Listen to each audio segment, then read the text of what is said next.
Hi friends, welcome to my channel. ಈ ವಿಡಿಯೋದಲ್ಲಿ ನಾನು ನಿಮಗೆ ಟಿ ಇ ಟಿ 2024ರ ಫೈನಲ್ ಕೀ ಆನ್ಸರ್ಸ್ಗಳು ಏನು ಕೊಟ್ಟಿರ್ತಾರೆ ಅದರ ಒಂದು ವಿಡಿಯೋವನ್ನು ಮಾಡ್ತಾಯಿದ್ದೀನಿ. ಪ್ರಶ್ನೆ ಪತ್ರಿಕೆ ಸಮೇತ 4 ಉತ್ತರಗಳ ವಿವರಣೆಯೊಂದಿಗೆ ನಾನು ನಿಮಗೆ ಇಲ್ಲೇ ಕೊಡ್ತಾಯಿದ್ದೀನಿ. ಸ್ಪೆಷಲಿ ಕನ್ನಡ ವಿಭಾಗಕ್ಕೆ ಸಂಬಂಧಿಸಿದಂತೆ, ಪ್ರಥಮ ಭಾಷೆ ಕನ್ನಡಕ್ಕೆ ಸಂಬಂಧಿಸಿದಂತೆ ನಾನು ಇಲ್ಲಿ ವಿವರಣೆಯನ್ನು ಮಾಡ್ತೀನಿ. ನೆಕ್ಸ್ಟು ಇಂಗ್ಲೀಷ್ ಮತ್ತು ಸೋಷಲ್ ಸೈನ್ಸ್ ಮತ್ತು ಮ್ಯಾಥ್ಸ್ ಆ್ಯಂಡ್ ಸೈನ್ಸ್ ಮತ್ತು ಪೇಪರ್ 1, ಪೇಪರ್ 2 ಎಲ್ಲ ವಿಷಯಕ್ಕೆ ಸಂಬಂಧಿಸಿದಂಥ ಟಿ ಇ ಟಿ ವಿಷಯಗಳನ್ನು ನಾನಿಲ್ಲಿ ಎಕ್ಸ್ಪ್ಲೇನ್ ಪ್ಲಸ್ ಪ್ರಶ್ನೆ ಪತ್ರಿಕೆ ಪ್ಲಸ್ ಉತ್ತರ ಪತ್ರಿಕೆಗಳ ಸಮೇತ ವಿವರಣೆಯನ್ನು ಮಾಡ್ತೀನಿ. ಚಾನಲ್ಗೆ ಹೊಸಬರಾಗಿರಿ, ಚಾನಲ್ನ ಸಬ್ಸ್ಕ್ರೈಬ್ ಮಾಡಿ. ಸೊ ಈಗ ಪ್ರಾರಂಭ ಮಾಡೋಣ. ನೋಡಿ ಫ್ರೆಂಡ್ಸ್, ಮೊದಲನೇದಾಗಿ ಒಂದು ಪ್ಯಾರಾಗ್ರಾಫ್ ಇದೆ, ಅದರ ಮೇಲೆ ಪ್ರಶ್ನೆಗಳನ್ನು ಕೇಳಿದ್ದಾರೆ.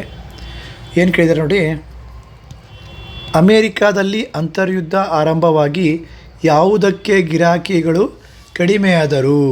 ಇಲ್ಲಿ ಆಪ್ಷನ್ಸ್ ಇದೆ ನೋಡಿ. ಬ್ರೆಡ್ಡು, ಗೋಧಿ, ಭತ್ತ, ಜೊಂಡು. ಇಲ್ಲಿ ಆಪ್ಷನ್ ನಂಬರ್ ಒಂದು ಸೆಕೆಂಡ್ ನೋಡ್ರಿ, ಇಲ್ಲಿದೆ ನೋಡಿ. ಭತ್ತಕ್ಕೆ ಗಿರಾಕಿಗಳು ಕಡಿಮೆಯಾದರು. ಸೊ ಆಪ್ಷನ್ ನಂಬರ್ 3 ಭತ್ತ is the right answer. Next ಎರಡನೇ ನೋಡಿ. ಮೇದರ ಬುಟ್ಟಿಗಳಿಗೆ ಇಲ್ಲಿ ತುಂಬ ಬೇಡಿಕೆ. ಎಲ್ಲಿ ನೋಡ್ರಿ ಅದು ಆಪ್ಷನ್ಸ್: ಅಮೇರಿಕಾದ ಉತ್ತರ ಕರೋಲಿನಾ, ಆಫ್ರಿಕಾದ ದಕ್ಷಿಣ ಕರೋಲಿನಾ, ಅಮೇರಿಕಾದ ದಕ್ಷಿಣ ಕರೋಲಿನಾ, ಆಫ್ರಿಕಾದ ಉತ್ತರ ಕರೋಲಿನಾ. ಇಲ್ಲಿ ಆಪ್ಷನ್ ನಂಬರ್ ಇಲ್ಲಿದೆ ನೋಡಿ. ಅಮೇರಿಕಾದ ದಕ್ಷಿಣ ಕರೋಲಿನಾದಲ್ಲಿ ಮೇದರ ಬುಟ್ಟಿಗಳಿಗೆ ತುಂಬ ಬೇಡಿಕೆ. ಇಲ್ಲಿ option number 3 is the right answer. ಅಮೇರಿಕಾದ ದಕ್ಷಿಣ Carolina is the right answer. ಇನ್ನು ಮೂರನೇ ಪ್ರಶ್ನೆ ನೋಡಿ. ಇವು ಅಮೇರಿಕಾದ ಸೂಪರ್ ಮಾರ್ಕೆಟ್ಗಳಿಗಿಂತಲೂ ಜನಪ್ರಿಯವಾಗಿವೆ. ಬಯಲು ಮಾರುಕಟ್ಟೆಗಳು, ಕರಕುಶಲ ವಸ್ತುಗಳು, ಮೇದರ ಬುಟ್ಟಿಗಳು, ಕಲಾತ್ಮಕ ಬುಟ್ಟಿಗಳು. ಇಲ್ಲಿದೆ ನೋಡಿ ಆನ್ಸರು. ಇವರ ಬಯಲು ಮಾರುಕಟ್ಟೆಗಳು ನಮ್ಮ ಸಂತೆಗಳನ್ನು ಹೋಲುತ್ತವೆ. ಅಮೇರಿಕಾದ ಸೂಪರ್ ಮಾರ್ಕೆಟ್ಗಳಿಗಿಂತಲೂ ಜನಪ್ರಿಯವಾಗಿವೆ. ಯಾವುವು? ಬಯಲು ಮಾರುಕಟ್ಟೆಗಳು. ಬಯಲು ಮಾರುಕಟ್ಟೆಗಳು ಈಸ್ ದ ರೈಟ್ ಆನ್ಸರ್. ಇದು ನಾಲ್ಕನೇದು ಹೋಗೋಣ. ಇವುಗಳಲ್ಲಿ ಸರಿಯಾದ ಹೇಳಿಕೆಯನ್ನು ಗುರುತಿಸಿರಿ ಅಂತ ಇದೆ. ಇಲ್ಲಿ ಆಪ್ಷನ್ ನಂಬರ್ ನೋಡಿ, ಓದ್ಕೊಳ್ಳಿ. Option number 2 is a right answer. ಪರಂಪರೆಯಿಂದ ಬಂದಿದ್ದ ತಮ್ಮ ಬುಟ್ಟಿ ಎಣಿಕೆಯಾರಿಕೆಯನ್ನು ಆಫ್ರಿಕನ್ ಹೆಂಗಸರು ಕೈ ಬಿಡಲಿಲ್ಲ. ಇದು ರೈಟ್ ಆನ್ಸರ್. ನೆಕ್ಸ್ಟ್ 5ನೇ ನೋಡೋಣ. ಕಲಾತ್ಮಕವಾದ ಭತ್ತದ ಬುಟ್ಟಿಯನ್ನು ಈ ವಸ್ತುಗಳನ್ನು ಉಪಯೋಗಿಸಿಕೊಂಡು ಹೆಣೆಯುತ್ತಿದ್ದರು. ಇಲ್ಲಿ ಆಪ್ಷನ್ ನಂಬರ್ ನೋಡಿ, ಓದ್ಕೊಳ್ಳಿ. Option number 1 is a right answer. ಭತ್ತದ ಹುಲ್ಲು ಮತ್ತು ನದಿ ತೀರದಲ್ಲಿ ದೊರೆಯುವ ಜೊಂಡು. ಸೊ ಇನ್ನು 6ನೇದಕ್ಕೆ ಹೋಗೋಣ. ಇವರು ನಮ್ಮ ಮೇದರಂತೆ ಎಳೆಗಳನ್ನು ಒಂದರೊಳಗೊಂದರಂತೆ ಹೊಗಿಸಿ ಬುಟ್ಟಿ ಹೆಣೆಯೋದಿಲ್ಲ. ಇಲ್ಲಿ ಇವರು ಎಂಬ ಪದವು ಈ ವ್ಯಾಕರಣ ಅಂಶಕ್ಕೆ ಉದಾಹರಣೆಯಾಗಿದೆ. ಇಲ್ಲಿ ನೋಡಿ ಫ್ರೆಂಡ್ಸ್, ಇಲ್ಲಿ option number 4 is the right answer. ಇವರು ಅನ್ನೋದು ಏನಾಗ್ತೈತಿ? ಸರ್ವನಾಮ ಅಂತ ಆಗ್ತೈತಿ. ಯಾಕಂದ್ರೆ ಒಂದು ವ್ಯಕ್ತಿಗಳ ಹೆಸರಿನ ಬದಲಾಗಿ ಅಥವಾ ವ್ಯಕ್ತಿಗಳ ಹೆಸರುಗಳ ಬದಲಾಗಿ ಉಪಯೋಗಿಸಲ್ಪಡುವ ಪದಗಳನ್ನು ನಾವೇನಂತೇವಿ? ಸರ್ವನಾಮ ಅಂತ ಕರಿತೀವಿ. ಇಲ್ಲಿ ಇವರು ಅನ್ನೋದು ಸರ್ವನಾಮ ಆಗುತ್ತೆ. ಇನ್ನು ಸರ್ವನಾಮಗಳ ಇಂಗ್ಲೀಷ್ನಲ್ಲಿ ಅದಕ್ಕೆ ಪ್ರನೌನ್ ಅಂತ ಅಂತಾರೆ. Example: he, she, it, you, I, ನಾನು, ನೀನು, ಅವನು, ಅವಳು, ಅದು, ಇದು ಅಂತ ಹೆಸರುಗಳ ಬದಲಾಗಿ ಏನು ಯೂಸ್ ಮಾಡ್ತೀವಿ ನಾವು, ಅದನ್ನು ಸರ್ವನಾಮ ಅಂತ ಅಂತೀವಿ. ಇನ್ನು ಕ್ರಿಯಾಪದಕ್ಕೆ ಇದು ಆನ್ಸರ್ ಸರ್ವನಾಮ ಅಂತೂ ಆಯಿತು. ಇನ್ನು 3 ಆಪ್ಷನ್ಸ್ಗಳ ವಿವರಣೆ ನೋಡಿರಿ. ಕೃದಂತ ಅಂದರೆ ಇದೊಂದು ಅವ್ಯಯ ಫ್ರೆಂಡ್ಸ್. ಇದೊಂದು ಮೂಲ ಧಾತು ರೂಪಗಳಿಗೆ ಕೃತ್ ಪ್ರತ್ಯಯಗಳನ್ನು ಸೇರಿ ಕೃದಂತಗಳಂತ ಅನ್ನಿಸ್ತಾವು. ಸೊ ಅದರಲ್ಲಿ ದ ಮತ್ತು ವ ಮತ್ತು ಇನ್ನೊಂದು ಬರ್ತೈತಿ ಹೂವ ಅಂಥೇಳಿ. ಫಾರ್ ಎಕ್ಸಾಂಪಲ್, ಹೋಗು ಪ್ಲಸ್ ದ ಏನಾಗ್ತೈತಿ? ಹೋಗದ ಆಗ್ತೈತಿ. ಆಮೇಲೆ ಹೋಗು ಪ್ಲಸ್ ವ ಹೋಗುವ ಆಗತ್ತೆ. ಆಮೇಲೆ ಮಾಡು ಪ್ಲಸ್ ವ ಮಾಡುವ ಆಗತ್ತೆ. ಬರೆ ಪ್ಲಸ್ ವ ಬರೆಯುವ ಅಂತ ಆಗುತ್ತೆ. ಇವಕ್ಕೇನಂತೇವೆ? ಕೃದಂತ ಅಂತ ಅಂತೇವಿ. ಕೃದಂತ ಅವ್ಯಯಗಳು ಅಂತ ಅಂತೇವಿ. ಇನ್ನು ನೆಕ್ಸ್ಟ್ 2ನೇದು ನೋಡ್ರಿ. ತದ್ದಿದ್ದ ಅಂತ ಅವ್ಯಯನ ಅಂತ ಅಂತಾರೆ ಕೂಡ. ಇದಕ್ಕೂ ಇದೊಂದು ರೀತಿಯ ಅವ್ಯಯ. ಸೊ ಯಾವ ರೀತಿ ಅಂದರೆ ನೋಡ್ರಿ, ಕ್ಷೌರ ಪ್ಲಸ್ ಇಕ ಕ್ಷೌರಿಕ ಅಂತ ಆಗುತ್ತೆ. ಇನ್ನು ದೊಡ್ಡತನ ಎಕ್ಸಾಂಪಲ್ ನೋಡಿ, ದೊಡ್ಡವನ ಪ್ಲಸ್ ತನ ದೊಡ್ಡತನ. ಆಮೇಲೆ ಇದರಲ್ಲಿ ಅವನಿಗಿಂತ ಏನಿದೆ, ಅವನ ಪ್ಲಸ್ ಗಿಂತ ಅವನಿಗಿಂತ. ಸೊ ಇವುಗಳನ್ನು ಏನಂತೀವಿ, ತದ್ದಿದ್ದಂಥ ಅವ್ಯಯಗಳಂತೀವಿ, ಇವು ಕೃದಂಥ ಅವ್ಯಯಗಳು. ಇನ್ನು ಮೂರನೇದಂತೂ ಕ್ರಿಯಾಪದ. ಕೆಲಸಗಳ ಬಗ್ಗೆ ತಿಳಿಸುವಂತಹ ಪದಗಳನ್ನು ನಾವು ಕ್ರಿಯಾಪದಗಳು ಅಂತ ಅಂತೀವಿ. ಕ್ರಿಯೆಯನ್ನು ಸೂಚಿಸುವ ಪದವೇ ಕ್ರಿಯಾಪದ. ಫಾರ್ ಎಕ್ಸಾಂಪಲ್ ಹೋಗು, ಈಗ ನಾನು ಹೇಳ್ತಾ ಇದ್ದೀನಿ, ಹೇಳು. ಕಲಿಸ್ತಾ ಇದ್ದೀನಿ ಅಂತ ತಿಳ್ಕೊಳ್ಳಿ, ಕಲಿಸು. ಕಲಿತಾ ಇದ್ದೀರಿ ಅಂತಂದ್ರೆ ಕಲಿ. ಸೊ ಕೆಲಸವನ್ನು ಸೂಚಿಸುವ ಶಬ್ದಗಳೇನಂತೀವಿ ನಾವು ಕ್ರಿಯಾಪದಗಳನ್ನ ಅಂತ ಅಂತೀವಿ. ನೆಕ್ಸ್ಟ್ ಹೋಗೋಣ. 7ನೇ ನೋಡಿರಿ, ಚಾನಲ್ಗೆ ಹೊಸಬರಾಗಿರೋ ಚಾನಲ್ನ ಸಬ್ಸ್ಕ್ರೈಬ್ ಮಾಡಿ. ಮತ್ತೇನಾದರೂ ಮಾಹಿತಿ ಬೇಕಾದ್ರೆ ಕಮೆಂಟ್ ಬಾಕ್ಸಲ್ಲಿ ಕಮೆಂಟ್ ಮಾಡಿ. ಇವರ ಭತ್ತದ ರಾಜ್ಯ ಬಹಳ ದಿನ ಉಳಿಯದಿರಲು ಕಾರಣ ಏನು? ಇಲ್ಲಿ ಓದ್ಕೊಂಡು ನೀವು ಅರ್ಥ ಮಾಡ್ಕೋಬೇಕು. ಸೊ ಈಸಿ ಇರುತ್ತೆ, ಸ್ವಲ್ಪ ಕರೆಕ್ಟಾಗಿ ಓದಬೇಕು. ಈ ಅಂಥ ಕ್ವಶನ್ಗಳನ್ನು ಬಿಡಲೇಬಾರ್ದು. ಅಲ್ಲೇ ಕ್ವಶನ್ ಅಲ್ಲೇ ಆನ್ಸರ್ ಇರೋದನ್ನು ಬಿಡಲಿಕ್ಕೆ ಹೋಗಬಾರ್ದು. ಇಲ್ಲಿ ಆಪ್ಷನ್ ನಂಬರ್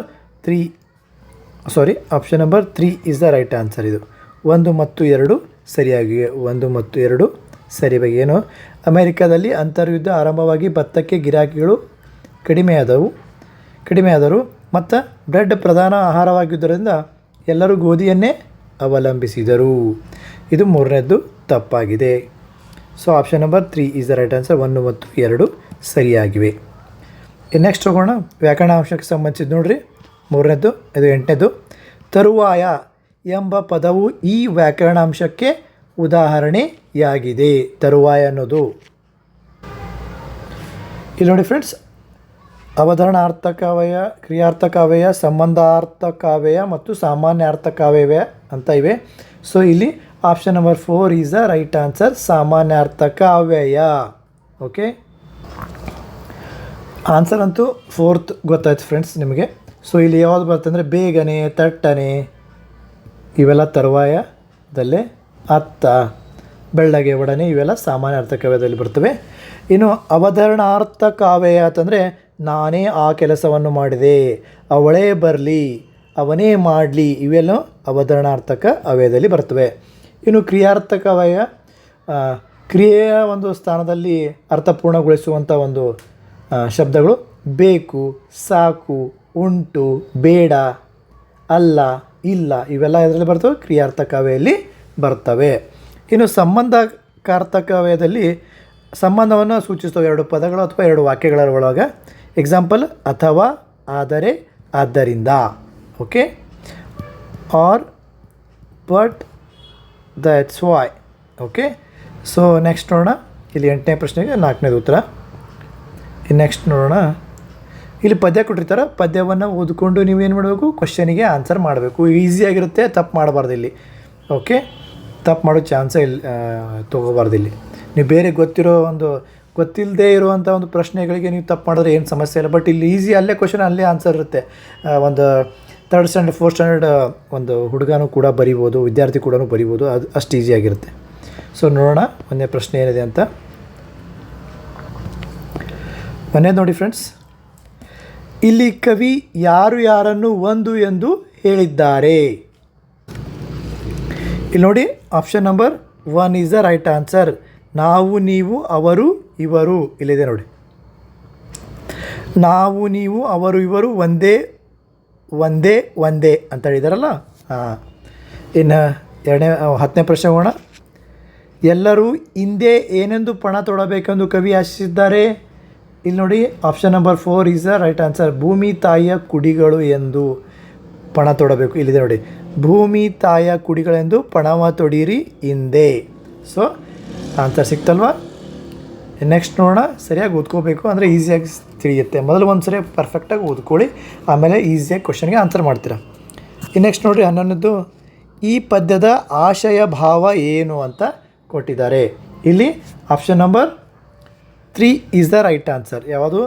ನಾವೆಲ್ಲ ಸೋದರರಂತೆ ಬಾಳ್ವೆ ನಡೆಸಬೇಕೆಂಬ ಏಕತಾ ಭಾವವನ್ನು ಈ ಕವನ ಒಳಗೊಂಡಿದೆ. ಪ್ಲಸ್ ಮತ್ತೇನದೆ? ಮಾನವರಾದ ನಾವೆಲ್ಲ ಒಂದೇ ಎಂಬ ಭಾವನೆಯನ್ನು ಈ ಕವನ ತಿಳಿಸುತ್ತದೆ. ಇಲ್ಲೇನಿದೆ? ನೆಗೆಟಿವ್ ಇದನ್ನು ಒಗ್ಗಟ್ಟಾಗಿರಬಾರ್ದು ಅಂತಿದೆ. ಸೊ ಇದು ತಪ್ಪಾಗುತ್ತೆ, ಇದು ಕರೆಕ್ಟು, ಇದು ತಪ್ಪು. ಸೊ ಆನ್ಸರ್ 1 ಮತ್ತು 2 ಸರಿಯಾಗಿವೆ. ನೆಕ್ಸ್ಟ್ ನೋಡೋಣ. 12ನೇ ಪ್ರಶ್ನೆ. ರಸ ಕವಿತ್ವ ಒಂದೇ ಆದರೂ ಅದರ ರಚನೆಗೆ ಬಳಕೆಯಾಗುತ್ತಿರುವ ಛಂದೋ ಪ್ರಕಾರಗಳು ಯಾವುವು ಅಂತ ಕೇಳಿದ್ದಾರೆ. ಇಲ್ಲಿ option number 2 is the right answer. ಕಂದ, ವೃತ್ತ, ತ್ರಿಪದಿ ಮತ್ತು ವಚನ ಈಸ್ ದ ರೈಟ್ ಆನ್ಸರ್. ಇನ್ನು ನೆಕ್ಸ್ಟ್ ನೋಡೋಣ. ಮೂರನೇದು ನೋಡ್ರಿ, ತೆಂಕಣ ಪದದ ಅರ್ಥ ಏನು ಅಂತ ಕೇಳಿದ್ದಾರೆ. ಬಹಳ ಈಸಿ ಕ್ವಶನ್ ಇದು. ಆನ್ಸರ್ ಮಾಡಿ ನೋಡೋ. 2 ಸೆಕೆಂಡ್ ಟೈಮ್ ಕೊಡ್ತೀನಿ. 1 2 ಓಕೆ. ಇದು ದಿಕ್ಕುಗಳ ಒಂದು ಹಳೆಗನ್ನಡದ ಹೆಸರುಗಳು ಇಲ್ಲಿ ನಾವು ನೋಡ್ಬೋದು. ಆಪ್ಷನ್ಸು ಏನಿದೆ, 1ನೇದು ಉತ್ತರ, 2ನೇದು ಪೂರ್ವ, 3ನೇದು ಪಶ್ಚಿಮ, 4ನೇದು ದಕ್ಷಿಣ ಇದೆ. ಇಲ್ಲಿ option number 4 is the right answer, ದಕ್ಷಿಣ. ಇಲ್ಲಿ ಹೆಂಗಿದೆ ನೋಡಿ, ಪೂರ್ವಕ್ಕೆ ಮೂಡಣ ಅಂತ ಅಂತಾರೆ. ಓಕೆ. ಪಶ್ಚಿಮಕ್ಕೆ ಅಂತಾರೆ ಪಡುವಣ. ಮೂಡಣ ಅಂದ್ರೆ ಸೂರ್ಯ ಮೂಡ್ತಾನಲ್ಲ ಫಸ್ಟಿಗೆ, ಮೂಡಣ ಪೂರ್ವದಲ್ಲಿ, ಮೂಡಣ, ಪಡುವಣ. ತೆಂಕಣ ಅಂದ್ರೆ ದಕ್ಷಿಣ, ಇಲ್ಲಿ ಕೊಟ್ಟರೆ ಆನ್ಸರ್. ಇನ್ನು ಬಡಗಣ ಅಂದ್ರೆ ಉತ್ತರ. ಬಡಗಣ ಅಂದರೆ ಉತ್ತರ. ನೀವು ಮೂಡಣ, ಪಡುವಣ, ತೆಂಕಣ, ಬಡಗಣ, ಪೂರ್ವ, ಪಶ್ಚಿಮ, ದಕ್ಷಿಣ, ಉತ್ತರ ಅಂತೇಳೋ, ದಕ್ಷಿಣ ಉತ್ತರ ಆ ರೀತಿ. ಇನ್ನು ನೆಕ್ಸ್ಟ್ ಹೋಗೋಣ.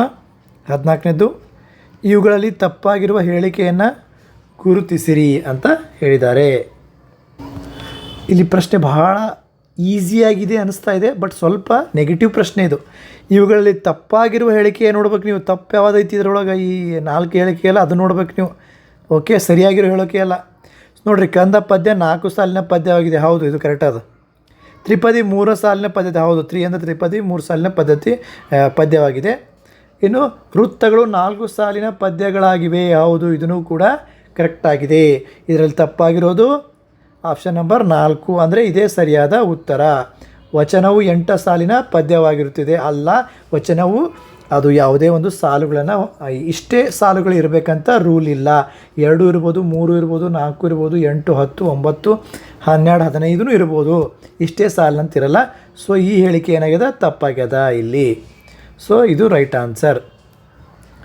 ನೆಕ್ಸ್ಟ್ ಹೋಗೋಣ. 15ನೇ ಪ್ರಶ್ನೆ. ಎ ಪಟ್ಟಿಯಲ್ಲಿರುವ ಪದಗಳಿಗೆ ಬಿ ಪಟ್ಟಿಯಲ್ಲಿರುವ ಅರ್ಥಗಳನ್ನು ಹೊಂದಿಸಿ ಬರೆದಾಗ ಬರುವ ಸರಿಯಾದ ರೂಪ. ಇಲ್ಲಿ ಹೊಂದಿಸ್ಬೇಕು ನಾವು. ಹೊಂದಿಸಿದ ನಂತರ ಇಲ್ಲಿ ಕಾಂಬಿನೇಷನ್ ಆನ್ಸರ್ ಕೊಟ್ಟಿರ್ತಾನೆ. ಈ ಆನ್ಸರ್ ಒಳಗೆ ನಾವು ಆನ್ಸರನ್ನು ರೈಟ್ ಹಾಕಬೇಕಾಗುತ್ತೆ. ಕೆಲವೊಂದು ಸರಿ ಭಾಳ ಟಫ್ ಆಗುತ್ತಿದ್ದು. ಸೊ ನೋಡಿರಿ, ಒಂದು 2-3 ಬಂದರೆ ಸಾಕು. 2 ಬಂದರೆ ಸಾಕು, ಆರಾಮಾಗಿ ಕ್ಯಾಚ್ ಮಾಡ್ಬೋದು. ಒಂದೇದು ನೋಡಿ, ಇಲ್ಲಿ ನೆತ್ತರು ಅಂದ್ರೇನು, ರಕ್ತ. ನೆತ್ತರು ಹರಿಸಿಬಿಡ್ತೀನಿ ಅಂತ ನೋಡಿ. ಎಲ್ಲ ಸಂಗೊಳ್ಳಿ ರಾಯಣ್ಣ ಒಂದು ಹಳೆ ಸಿನಿಮಾಗಳಲ್ಲೆಲ್ಲ ನೆತ್ತರ ಹರಿಸಿಬಿಡ್ತೀನಿ, ನೆತ್ತರ ಕುಡಿತೀನಿ ಅಂತಂತಾರೆ. ನೆತ್ತರ ಅಂದ್ರೆ ರಕ್ತ. ಇನ್ನು 2ನೇದ್ದು ಚಹರೆ ಅಂದರೆ ಲಕ್ಷಣ. ಚಹರಾ ಪಟ್ಟಿ ಒಂದು ಸರಿ ಇಲ್ಲ ಅಂತಂತಾರೆ ನೋಡಿ. ಹಳಿ ಸ್ವಲ್ಪ ಆಯಿ ಮುತ್ಯಗಳು, ಈಗ ಒಂದು 60 ದಾಟದವರು ಚಹರಾ ಪಟ್ಟಿ ಸರಿ ಇಲ್ಲ ಒಂದು ಅಂತಂತಾರೆ ನೋಡು. ಸರಿ ಐತಿ, ಸರಿ ಇಲ್ಲ ಅಂತಂದ್ರೆ ಲಕ್ಷಣ, ಸರಿ ಐತಿ, ಸರಿ ಇಲ್ಲ ಅಂತಂದಂಗೆ ಅರ್ಥ. ಚಹರೆ ಅಂದರೆ ಲಕ್ಷಣ. ಇನ್ನು ಪಣ ಅಂದರೆ ಪ್ರತಿಜ್ಞೆ. ನಾನು ಈ ಒಂದು ಟಿ ಎಕ್ಸಾಮನ್ನು 120+ ಮಾಡೋದಕ್ಕೆ ಪಣ ತೊಟ್ಟಿದ್ದೇನೆ ಅಂದರೆ ಪ್ರತಿಜ್ಞೆ ಮಾಡಿದ್ದೇನೆ ಅಂತ ಅರ್ಥ. ಇನ್ನು 4ನೇದು ನೋಡಿ, ನಾನು ನಿಮ್ಮನ್ನು ಪಾಸ್ ಮಾಡಲು ಪ್ರತಿಜ್ಞೆ ಮಾಡಿದ್ದೇನೆ. ಪಾಸ್ ಮಾಡಲು ನಾನು ಮಾಡಿದ್ದೇನೆ, ಪ್ರತಿಜ್ಞೆ ಮಾಡಿದ್ದೇನೆ ಅಂತಲ್ಲ. ಪ್ರತಿಜ್ಞೆ ಅಂದರೆ ಪಣ ಅಂದರೆ ಪ್ರತಿಜ್ಞೆ. ಇನ್ನು 4ನೇದು ಬಿ ರೈಟ್ ಆನ್ಸರ್. ಬಸೀರು ಅಂದರೆ ಹೊಟ್ಟೆ ಅಂತ ಇಲ್ಲಿ ಅರ್ಥ ಕೊಡುತ್ತೆ ಫ್ರೆಂಡ್ಸ್. ಓಕೆ, ನೆಕ್ಸ್ಟು 16ನೇ ಪ್ರಶ್ನೆ ನೋಡೋಣ. ಕಾರವಾರದಲ್ಲಿ ಮಲೇರಿಯಾ ಹಬ್ಬಿ ವೀರೇಶ್ವರ ಪಾಠಕ್ರವರ ಆರೋಗ್ಯದ ಮೇಲೆ ದುಷ್ಪರಿಣಾಮ ಬೀರಿ ಅವರು ಅಲ್ಲಿಂದ ವರ್ಗಾವಣೆ ಹೊಂದುವಂತೆ ಆಯಿತು. ಈ ವಾಕ್ಯ ಏನು ಅಂತ ಕೊಟ್ಟಿದ್ದಾರೆ. ಈ ವಾಕ್ಯ ಏನಾಗಿದೆ ಅಂತ ಕೊಟ್ಟಿದ್ದಾರೆ. ಓಕೆ, ಸೊ ಇಲ್ಲಿ ನೋಡಿ friends, option number 2 is the right answer. ಸಾಮಾನ್ಯ ವಾಕ್ಯ ಈಸ್ ದ ರೈಟ್ ಆನ್ಸರ್. ಯಾಕಂದರೆ ಎಲ್ಲ ಒಂದು ಪ್ರತಿಯೊಂದು ಏನು ಅಲ್ಪವಿರಾಮ ಬಂದೈತಿ, ಅಲ್ಲಿ ಯಾವುದೇ ಒಂದು ಜೋಡಿಸುವಂಥ ಪದ ಇಲ್ಲ. ಅಥವಾ ಆದ್ದರಿಂದ, ಆ ಕಾರಣವಾಗಿ, ಇಲ್ಲದೇ ಇರೋದರಿಂದ ಮಿಶ್ರವಾಕ್ಯ ಮತ್ತು ಸಂಯೋಜಿತ ವಾಕ್ಯ ಆಗೋದಿಲ್ಲ. ಆಮೇಲೆ ಪ್ರಶ್ನಾರ್ಥಕ ವಾಕ್ಯ ಅಂತೂ ಆಗೋದಿಲ್ಲ. ಅಲ್ಲಿ ಲಾಸ್ಟಿಗೆ ಪ್ರಶ್ನೆ ಅಂತ ಬರಬೇಕು. ಅಥವಾ ಆ ಒಂದು ಏನು ವಾಕ್ಯ ಇದೆ ಪ್ರಶ್ನೆಯನ್ನು ಕೇಳುವಂತಿರಬೇಕು, ಆವಾಗ ಮಾತ್ರ ಪ್ರಶ್ನಾರ್ಥಕ ಆಗುತ್ತೆ. ಸೊ ಇದೆಲ್ಲದರ ಕಾರಣದಿಂದ ಸಾಮಾನ್ಯ ವಾಕ್ಯ ಇದು ಆಗುತ್ತೆ. ನೆಕ್ಸ್ಟ್ ನೋಡಿರಿ, 17ನೇದು, ಕ್ರಿಯಾ ಸಮಾಸಕ್ಕೆ ಉದಾಹರಣೆಯಾದ ಪದಗಳ ಗುಂಪು ಯಾವುದು ಅಂತ ಕೇಳಿದ್ದಾರೆ. ಇಲ್ಲಿ ನೋಡಿರಿ, 1 ಸೆಕೆಂಡ್ 3 ಸೆಕೆಂಡ್ ಟೈಮ್ ಕೊಡ್ತೀನಿ ನೋಡಿ. ಸೊ ಇಲ್ಲಿ ನೋಡಿ friends, option number 3 is the right answer. ಮೈಮುಚ್ಚು ಕಣ್ದರೆ ಕಂಗೆಡು ಎಲ್ಲ ಕ್ರಿಯೆಯನ್ನು ಸೂಚಿಸ್ತವೆ. ಮೈಮುಚ್ಚು ಅಂತನೋ ಒಂದು ಕ್ರಿಯೆ ಆಗ್ತೈತಿ. ಕಣ್ಣು ತೆರೆಯೋದು ಮುಚ್ಚೋದು ಒಂದು ಕೆಲಸ ಆಗ್ತೈತಿ. ಕಂಗೆಡು ಕಣ್ಣನ್ನು ಕಂಗೆಡು ಅಂದರೆ ಗಾಬರಿ ಆಗುವುದು ಒಂದು ಕೆಲಸ ಆಗೋದ್ರಿಂದ ಸೊ ಕ್ರಿಯಾ ಸಮಾಸಕ್ಕೆ ಇವು ಉದಾಹರಣೆ ಆಗ್ತವೆ. ಇನ್ನು ಒಂದೇ ಆಪ್ಷನ್ಸ್ ನೋಡಿರಿ, ಹಣೆಗಣ್ಣ, ಮುಕ್ಕಣ್ಣ, ಚಕ್ರಪಾಣಿ. ಹಣೆಗಣ್ಣ ನೋಡಿರಿ, ಹಣೆಯಲ್ಲಿ ಪ್ಲಸ್ ಕಣ್ಣುಳವ ಹಣೆಗಣ್ಣ. ಆಮೇಲೆ ಮುಕ್ಕಣ್ಣ, 3 ಕಣ್ಣುಳವ ಮುಕ್ಕಣ್ಣ.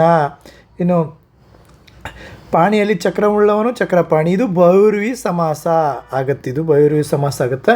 ಇನ್ನು ಎರಡನೇದು ಇಮ್ಮಾವು, ಮೇಲ್ವಾತು, ಹೊಸಗನ್ನಡ. ಇದು ಕರ್ಮಧಾರಯ ಸಮಾಸ ಆಗುತ್ತೆ. ಆಮೇಲೆ ನಾಲ್ಕನೇದು ಆಪ್ಷನ್ಸ್ ಏನಾಗುತ್ತೆ, ಆಕಲ್ಲು, ಈ ಬೆಕ್ಕು, ನೇಯ್ದ ವಸ್ತ್ರ ಇವೇನಾಗುತ್ತವೆ ಗಮಕ ಸಮಾಸ ಆಗುತ್ತವೆ. ಆ ಈ ನೇಯ್ದ ವಸ್ತ್ರ ಸಪ್ರೇಟಾಗಿ ಬಂದು ಅಂತ ತಿಳ್ಕೋ ಶಬ್ದಗಳು ಬಿಟ್ಬಿಟ್ಟು ಬಂದು ಅಂದರೆ ಅವು ಗಮಕ ಸಮಾಸ. ಸೊ ನೆಕ್ಸ್ಟ್ ಹೋಗೋಣ ಫ್ರೆಂಡ್ಸ್. ಆನ್ಸರ್ 3 ಇದು ಆನ್ಸರು, ಬಟ್ ಇದ್ರದ್ದು ಎಕ್ಸ್ಪ್ಲನೇಷನ್ ಆಯಿತು. ಇನ್ನು 18 ನೋಡೋಣ.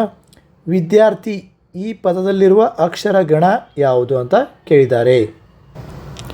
ಸೊ ಇದು ಪ್ರಸ್ತಾರ ಆಗಬೇಕು ಫ್ರೆಂಡ್ಸ್, ಅಂದರೆ ಗೊತ್ತಾಗುತ್ತೆ. ಈಗ ನೋಡಿ ಇಲ್ಲೊಂದು ಏನಿದೆ ನೋಡಿ, ಒಂದು ಸೆಕೆಂಡು. ಓಕೆ, ವೀದ್ ಮುಂದೆ ವಿದ್ಯಾದ ಹಿಂದೆ ವಿ ಅದ. ಸೊ ಒತ್ತಕ್ಷರದ ಹಿಂದಿನ ಅಕ್ಷರಕ್ಕೆ ಏನಾಗಬೇಕು ನಾವು, ಗುರು ಆಗಬೇಕು. ಆಮೇಲೆ ಈ ಒಂದು ಒತ್ತಕ್ಷರ ಐತಿ, ಇದರಿಂದನೂ ಕೂಡ ಅರ್ಕಾರ ಅದ, ಇದರಿಂದನೂ ಕೂಡ ನಾವು ಗುರು ಆಗಬೇಕು. ಆಮೇಲೆ ಇದು ಋಸ್ವಸ್ವರ ಇದರಲ್ಲಿ ಇರೋದ್ರಿಂದ ಇಲ್ಲಿ ಲಘು ಹಾಕಬೇಕು. ಸೊ 2 ಗುರು 1 ಲಘು ಈ ಥರ ಬಂದರೆ ಇದಕ್ಕೇನಂತೆ ನಾವು ತಗಣ. Option number 4 is the right answer. ಇನ್ನು ನಗಣ ಯಾವ ರೀತಿ ಇರುತ್ತಂದರೆ, ಸೊ ಈ ರೀತಿ ನೋಡಿ, ನಗಣ 3 ಯುಗಳು ಅಂದರೆ 3 ಲಘುಗಳು ಬರ್ತಾವೆ. ಸಗಣದಲ್ಲಿ 2 ಲಘು 1 ಗುರು ಈ ರೀತಿಯಾಗಿರುತ್ತೆ. ಮಗಣದಾಗ 3 ಗುರುಗಳು ಬರ್ತಾವೆ. ಅದೊಂದು ಇದು ಐತಿ ನಿಮ್ಮದು ಕೋಡ್ ವರ್ಡ್, ಒಂದು ಹೆಸರೇ ಇದೆ, ಯಮತಾರಾಜ ಭಾನ ಸಲಗಂ ಅಂತ ಒಂದು ಸೂತ್ರ ಅದ. ಏನು, ಯಮತಾರಾಜ ಭಾನ ಸಲಗಂ. ಅದನ್ನು ನೀವು ನೆನಪಿಟ್ಕೊಂಡ್ರೆ ಸಾಕು, ಈಸಿಯಾಗಿ ಗಣಗಳನ್ನು ಹಾಕ್ಬೋದು. ಅದೊಂದು ನೆನಪಿಟ್ಕೋಬೇಕು, ಅದೊಂದು ಸೂತ್ರ. ಓಕೆ, ನೆಕ್ಸ್ಟ್ ನೋಡೋಣ. ಸ್ಯಾನಿಟರಿ ಪದವು ಕನ್ನಡಕ್ಕೆ ಈ ಭಾಷೆಯಿಂದ ಬಂದಿದೆ. ಸ್ಯಾನಿಟರಿ ಅನ್ನೋದು ನೋಡಿ ಫ್ರೆಂಡ್ಸ್, ಇಂಗ್ಲೀಷ್ ಭಾಷೆಯ ಒಂದು ಪದ ಆಗಿದ್ದು ಇಂಗ್ಲೀಷ್ ಭಾಷೆಯಿಂದ ಕನ್ನಡಕ್ಕೆ ಬಂದದ್ದು. ಸ್ಯಾನಿಟರಿ ಪ್ಯಾಡ್ಸ್ ಅಂತೇವಿ, ನ್ಯಾಪ್ಕಿನ್ಸ್ ಅಂತೇವೆ ನೋಡ್ರಿ. ಸೊ ಮೆಡಿಕಲಲ್ಲಿ ಜಾಸ್ತಿ ಯೂಸ್ ಆಗುತ್ತೆ. ಸ್ಯಾನಿಟರಿ ಅನ್ನೋದು ಇಂಗ್ಲೀಷ್ ಪದವಾಗಿದೆ. ಸೊ ಇಲ್ಲಿ ನೋಡ್ಬೋದು ಫ್ರೆಂಡ್ಸ್, ಎರಡನೇದು ಪರ್ಷಿಯನ್ದಿಂದ ದಾಸ್ತಾನು ಅಂತ ಬಂದಿದೆ, ತಕರಾರು ಅಂತ ಬಂದಿದೆ. ಪರ್ಷಿಯನ್ದಿಂದ ನಮ್ಮ ಕರ್ನಾಟಕಕ್ಕೆ ಖಾತೆದಾರ, ಜಾಹೀರಾತು, ತಾಕೀತು ಇವೆಲ್ಲ ಪರ್ಷಿಯನ್ದಿಂದ ಬಂದಿವೆ. ಇನ್ನು ನೆಕ್ಸ್ಟು ಹಿಂದೂಸ್ತಾನಿ ಒಂದು ಪದಗಳಿಂದ ಬಂದಿರೋ ಎಕ್ಸಾಂಪಲು ಅರ್ಜಿ ಅಂತ ಇದೆ, ಕಚೇರಿ ಅಂತಿದೆ, ರೈತ, ಸಲಾಮು, ಕಾನೂನು, ಜಮೀನು, ಭರವಸೆ, ಮುಜರಾಯಿ, ರಿವಾಜು, ಲಕೋಟೆ ಇವೆಲ್ಲ ಹಿಂದೂಸ್ತಾನಿಯಿಂದ ಬಂದಿರೋಂಥ ಪದಗಳು. ನೆಕ್ಸ್ಟ್ ಹೋಗೋಣ. 20 ನೋಡ್ರಿ.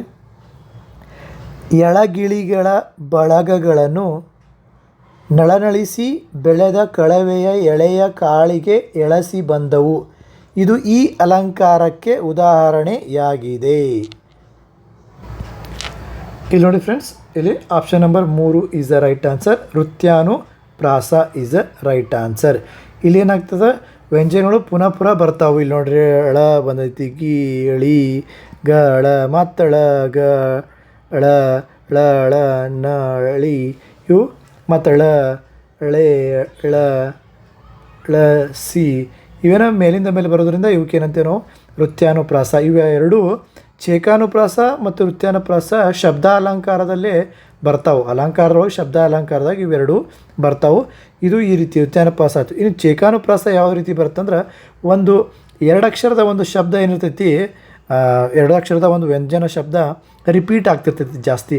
ಫಾರ್ ಎಕ್ಸಾಂಪಲ್ ಏನು, ಪದ್ಮಗಂಧಿಯ, ಪದ್ಮವದನೆಯ, ಪದ್ಮ ಸದ್ಮ, ಪದ್ಮಕರ ಈ ರೀತಿಯಾಗಿ ಏನು ಪದ್ಮತ್ ಏನು 2-3 ಸರಿ ಬಂತಲ್ಲ ಒಂದು ಶಬ್ದ 2 ಅಕ್ಷರದ್ದು, ಅದು ಅವಾಗ ಅದಕ್ಕೇನಂತೇವಿ ಚೇಕಾನುಪ್ರಾಸ ಅಂತೇವಿ. ಸೊ ನೆಕ್ಸ್ಟು ಇಲ್ಲಿ ನೋಡಿರಿ, ಉಪಮಾಲಂಕಾರ ಹೆಂಗಿರ್ತವೆ ಅಂದ್ರೆ, 2 ವಸ್ತುಗಳು ಇರ್ತಾವೆ, ಅದನ್ನು ಪರಸ್ಪರ ಹೋಲಿಕೆಯನ್ನು ವರ್ಣಿಸುವುದೇ ಉಪಮಾಲಂಕಾರ. ಎಕ್ಸಾಂಪಲ್ ನೋಡಿರಿ, ಅಳುವ ಕಂದನ ತುಟಿಯು ಹವಳದ ಕೂಡಿಯಂಗ. ಅಳುವ ಕಂದನ ತುಟಿಯಲ್ಲಿ ಹೋಲಿಸಿದ್ರು, ಹವಳಕ್ಕೆ ಹೋಲಿಸಿದ್ರು.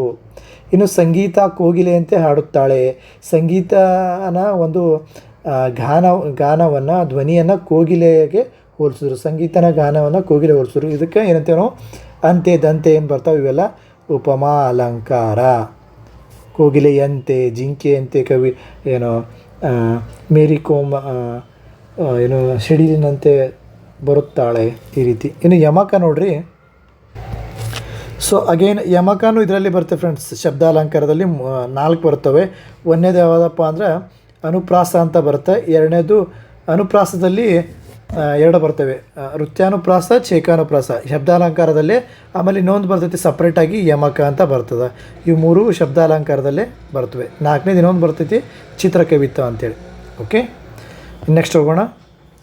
21 ಉದಾಹರಣೆಗಳ ಸಂಗ್ರಹ, ಪರಿಶೀಲನೆ, ಸಾಮಾನ್ಯ ಗುಣಲಕ್ಷಣಗಳು, ನಿಯಮ ಅಥವಾ ಸೂತ್ರವನ್ನು ರೂಪಿಸುವುದು ಇವು ಈ ಬೋಧನಾ ಪದ್ಧತಿಯ ಅನುಕ್ರಮ ಹಂತಗಳು ಆಗಿವೆ. ಇಲ್ಲಿ ನೋಡಿ friends, option number 2 is the right answer. ಅನುಗಮನ ಪದ್ಧತಿ. ಇಲ್ಲೇನಾಗುತ್ತೆ, ಮೊದಲು ಏನು ಮಾಡ್ತೀವಿ, ಉದಾಹರಣೆಗಳ ಸಂಗ್ರಹ ಮಾಡೋದು, ಆಮೇಲೆಲ್ಲ ಪರಿಶೀಲನೆ ಮಾಡಿ ನಾವು ಎಕ್ಸ್ಪ್ಲೇನ್ ಮಾಡ್ತೇವೆ ಒಂದು ಪಾಠವನ್ನು. ಬಟ್ ನಿಗಮನ ಪದ್ಧತಿಯಲ್ಲಿ ಏನಿರ್ತೈತೆ ಅಂದರೆ ಮೊದಲೆಲ್ಲ ಹೇಳ್ತೀವಿ, ಆಮೇಲೆ ಎಕ್ಸಾಂಪಲ್ ಕೊಡ್ತೀವಿ. ಎಕ್ಸಾಂಪಲ್ ಇಲ್ಲಿ ಲಾಸ್ಟಿಗೆ ಬರುತ್ತೆ, ಅನುಗಮನ ಪದ್ಧತಿಯಲ್ಲಿ ಎಕ್ಸಾಂಪಲ್ ಫಸ್ಟಿಗೆ ಬರುತ್ತೆ. ಎಕ್ಸಾಂಪಲ್ ಮುಖಾಂತರ ಪಾಠ ಬೋಧನೆ ಆದ ನಂತರ ಎಕ್ಸಾಂಪಲ್ಲು ನಿಗಮನ ಪದ್ಧತಿ. ಉಪನ್ಯಾಸ ಪದ್ಧತಿ ಅಂದರೆ ಲೆಕ್ಚರ್ ಮೆಥಡು. ಪಿ ಯು ಮತ್ತು ಡಿಗ್ರಿಯಲ್ಲಿ ಅಪ್ಲೈ ಆಗುತ್ತೆ ಭಾಳ ಒಂದು ಜನರಿಗೆ ಟೀಚ್ ಮಾಡುವಾಗ. ಕ್ರೀಡಾ ಪದ್ಧತಿ ಈಸ್ ನಾಟ್ ಅ ಪದ್ಧತಿ, ಇದೊಂದು ಪದ್ಧತಿ, ಅದನ್ನು ಎಕ್ಸ್ಟ್ರಾ ಹಾಕಿದ್ದಾರೆ ಇದನ್ನು. ಈ ನೆಕ್ಸ್ಟ್ 22 ನೋಡಿರಿ. ಸ್ವಾತಂತ್ರ್ಯ, ಸಮಾನತೆ, ಭಾತೃತ್ವ ಇವು ಏನು ಅಂತ ಕೇಳಿದ್ದಾರೆ. ಇಲ್ಲಿ ನೋಡಿ, ಧಾರ್ಮಿಕ ಮೌಲ್ಯಗಳಿವೆ, ವೈಯಕ್ತಿಕ ಮೌಲ್ಯಗಳು, ಸಾಮಾಜಿಕ ಮೌಲ್ಯಗಳು, ಪ್ರಜಾಪ್ರಭುತ್ವ ಮೌಲ್ಯಗಳಿವೆ. ಸೊ ಇವು 3 ಏನು, ಭಾತೃತ್ವ ಮತ್ತು ಸಮಾನತೆ, ಪ್ರಜಾಪ್ರಭುತ್ವದ ಮೌಲ್ಯಗಳು. ಇದನ್ನು ಎಲ್ಲ ಸ್ಕೂಲ್ಗಳಲ್ಲಿ ಪೀಠಿಕೆ, ಸಂವಿಧಾನ ಪೀಠಿಕೆ ಏನು ಹೇಳ್ತಾರೆ ಅದರಲ್ಲಿ ಬರ್ತವೆ 3 ಪ್ರಜಾಪ್ರಭುತ್ವದ ಮೂಲ ಮೌಲ್ಯಗಳು ಇವು. ಓಕೆ, ನೆಕ್ಸ್ಟ್ ನೋಡಿರಿ 23ನೇದ್ದು. ಕನ್ನಡ ಭಾಷಾ ಶಿಕ್ಷಕರು 8ನೇ ತರಗತಿಯಲ್ಲಿ ತಲಕಾಡಿನ ವೈಭವ ಮತ್ತು 9ನೇ ತರಗತಿಯಲ್ಲಿ ಬೆಡಗಿನ ತಾಣ ಜಯಪುರ ಹಾಗೂ 10ನೇ ತರಗತಿಯಲ್ಲಿ ಲಂಡನ್ ನಗರ ಎಂಬ ಪ್ರವಾಸ ಕಥನದ ಗದ್ಯ ಪಾಠಗಳನ್ನು ಬೋಧಿಸುತ್ತಾರೆ. ಹಾಗಾದರೆ ಇಲ್ಲಿ ಈ ವಿಧಾನವನ್ನು ತಿಳಿಯಬಹುದಾಗಿದೆ. ಯಾವ ವಿಧಾನ ಅದು?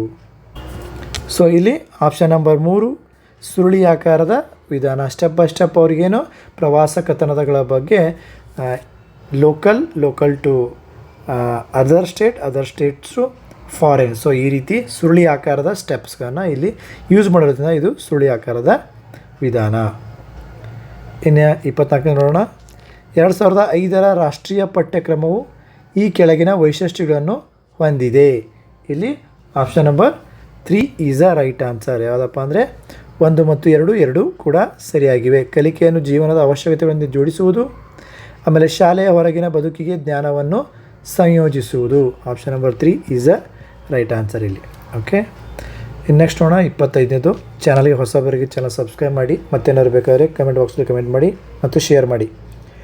ರಾಷ್ಟ್ರಕವಿ ಎಂ ಗೋವಿಂದ ಪೈ ಅವರ ತಾಯೇ ಬಾರ ಮೊಗವ ತೋರ ಪದ್ಯದ ಜೊತೆಗೆ ರಾಷ್ಟ್ರಕವಿ ಕುವೆಂಪು ಅವರ ಭಾರತ ಜನನಿಯ ತನುಜಾತೆ ಈ ಪದ್ಯವನ್ನು ಪೂರಕವಾಗಿ ಶಿಕ್ಷಕರು ಬೋಧಿಸಿದರೆ ಇದು ನಮಗೆ ಈ ವಿಧಾನವನ್ನು ತಿಳಿಸುತ್ತದೆ. ಯಾವುದು? ಇಲ್ಲಿ option number 1 is the right answer. ಸಮ್ಮಿಳಿತ ವಿಧಾನ ಅಂದರೆ ಭಾರತದ ಒಂದು ತನುಜಾತಿ ಆಗಿರುವಂಥ ಕರ್ನಾಟಕದ ಬಗ್ಗೆ ಇಲ್ಲಿ ಮಾಹಿತಿಯನ್ನು 2 ಸಮ್ಮಿಳನ ಮಾಡಿ ಪಾಠ ಬೋಧನೆ ಮಾಡ್ತಾ ಇದ್ದಾರೆ ಅಂತ ಅರ್ಥ. ಇನ್ನು 26 ನೋಡಿ. ಭಾಷೆ ಎಂದರೆ ಧ್ವನಿ ಸಂಕೇತಗಳಿಂದ ಮನುಷ್ಯನ ವಿಚಾರಗಳನ್ನು ಅಭಿವ್ಯಕ್ತಿಗೊಳಿಸುವ ಸಾಧನ ಎಂದು ಹೇಳಿದವರು ಯಾರು ಅಂತ ಕೇಳಿದ್ದಾರೆ. ಇಲ್ಲಿ ಆಪ್ಷನ್ ನೋಡಿ, ವೆಸ್ಲರ್, ಸಫೀರ್, ಪ್ಲೇಟೋ, ದಂಡಿ ಅಂತ ಇದ್ದಾರೆ. ಇಲ್ಲಿ option number 3 is a right answer. Plato is a right answer. ಇನ್ನು 27 ನೋಡ್ರಿ. ಭಾಷಾ ಕೌಶಲ್ಯಗಳನ್ನು ಬೆಳೆಸುವುದು ಯಾವ ಒಂದು ಉದ್ದೇಶ ಹೊಂದಿದೆ ಅಂತಂದರೆ ಆಪ್ಷನ್ ನಂಬರ್ 2 ಭಾಷಾ ಕೌಶಲ್ಯವನ್ನು ಭಾಷಿಕ ಉದ್ದೇಶಗಳನ್ನು ಬೆಳೆಸೋದಕ್ಕೆ ಯೂಸ್ ಮಾಡ್ತೇವೆ. ಓಕೆ, ನೆಕ್ಸ್ಟ್ 28 ನೋಡೋಣ. ಸಾಮಾನ್ಯ ಅರ್ಥದಲ್ಲಿ ಆಲಿಸುವಿಕೆ ಎಂದರೆ ಏನು? Easy question. ಇಲ್ಲಿ ಆಪ್ಷನ್ ನಂಬರ್ 1 ಕೇಳುವಿಕೆ. ಭಾಳ ಏನು ಕಾಂಪ್ಲೆಕ್ಸ್ ಇಲ್ಲ. ಆಲಿಸುವಿಕೆ ಅಂದರೆ ಕೇಳುವಿಕೆ ಅಂತ ಅರ್ಥ. ನೆಕ್ಸ್ಟ್ 29 ನೋಡೋಣ. ನಾಡು ನುಡಿಯ ಪರಂಪರೆ, ಸಾಹಿತ್ಯ ಸಂಸ್ಕೃತಿಯ ಅರಿವನ್ನು ಮೂಡಿಸುವುದು ಏನನ್ನು ಸೂಚಿಸ್ತೈತೆ ಅಂದರೆ ಆಪ್ಷನ್ ನಂಬರ್ ಏನು ಉದ್ದೇಶ ಅಂದರೆ ಸಾಹಿತ್ಯಿಕ ಉದ್ದೇಶ. So option number 1 is the right answer. Next ನೋಡಿರಿ 30ನೇದು, ಪಠ್ಯಕ್ರಮ ನಿರ್ಧರಿಸಿದ ಗುರಿಗಳನ್ನು ಪಠ್ಯವಸ್ತು ಸೂಚಿಸಿದ ಮಾರ್ಗೋಪಾಯಗಳನ್ನು ಸಾಕಾರಗೊಳಿಸಲು ಒಂದು ನಿರ್ದಿಷ್ಟ ವಿಷಯದ ಪಠ್ಯಾಂಶಗಳನ್ನು ಒಳಗೊಂಡ ಸಾಧನ ಯಾವುದವು ಅಂದರೆ ಅದು ಬೇರೆ ಯಾವುದೂ ಅಲ್ಲ, ಪಠ್ಯ ಪುಸ್ತಕ. ಅದು ಪಠ್ಯ ಪುಸ್ತಕ. ಪಠ್ಯ ಪುಸ್ತಕದಲ್ಲಿ ಏನಿರುತ್ತೆ, ಪಠ್ಯಕ್ರಮನೂ ಇರುತ್ತೆ, ಪಠ್ಯ ವಸ್ತುಗಳೂ ಅದರಲ್ಲಿ ಲರ್ನಿಂಗ್ ಔಟ್ಕಮ್ ಕೂಡ ಇರುತ್ತೆ. ಅಭ್ಯಾಸ ಪುಸ್ತಕ ಇದು ಸ್ವಲ್ಪ ಬೇರೆ ಆಗುತ್ತೆ. ಓಕೆ, ನಿರ್ದಿಷ್ಟವಾದ ಇದು ನೋಡಿರಿ, ಪಠ್ಯಕ್ರಮ ನಿರ್ಧರಿಸಿದ ಗುರಿಗಳನ್ನು ಪಠ್ಯಕ್ರಮ ಪುಸ್ತಕದ ಮೇಲೆ ನಾವು ಪಡ್ಕೋಬೋದು. ಅಭ್ಯಾಸ ಪುಸ್ತಕ ಇದು ಪೂರಕ ಅಧ್ಯಯನಕ್ಕೆ ಯೂಸ್ ಆಗುತ್ತೆ. ಸೊ ಇದಿಷ್ಟು ಮಾಹಿತಿ ಫ್ರೆಂಡ್ಸ್, TET 2024 ಕನ್ನಡ ಒಂದು ಭಾಷೆಯ ಕ್ವಶನ್ ಆನ್ಸರ್ಸ್ಗಳು. ಚಾನಲ್ಗೆ ಹೊಸಬರಾಗಿರಿ, ಚಾನಲ್ನ ಸಬ್ಸ್ಕ್ರೈಬ್ ಮಾಡಿ ಫ್ರೆಂಡ್ಸ್. ಮತ್ತೇನೋ ಬೇಕಾದರೂ ಕಮೆಂಟ್ ಬಾಕ್ಸಲ್ಲಿ ಕಮೆಂಟ್ ಮಾಡಿ ಅಂತ ಹೇಳ್ತಾ, all the best friends. Have a great day friends.